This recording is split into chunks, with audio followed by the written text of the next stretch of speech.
சித்தப்பு கடையில் போய் ஒரு 4 இட்லி வாங்கிட்டு வா சித்தப்பு. இட்லி தவிர வேறு எதுவும் வாங்காத, வடை கடை எதுவும் வாங்காத சித்தப்பு.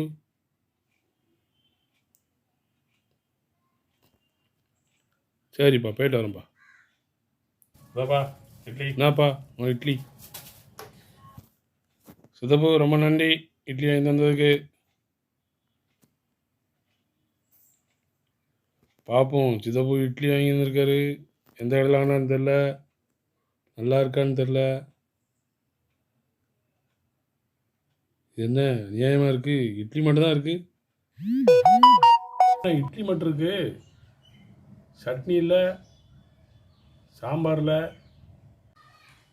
இட்லி வாங்கும்போது என்ன சொன்னேன்? நீனே நினச்சி பாரு. பாண்டா வேண்டாம், வடை வேண்டாம், இட்லி மட்டும்தானே வாங்க சொன்னேன்.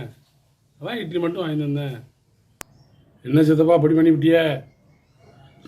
நீங்களே கேளுங்க சித்தப்பாவை இந்த மாதிரி பண்ணியிருக்காரு.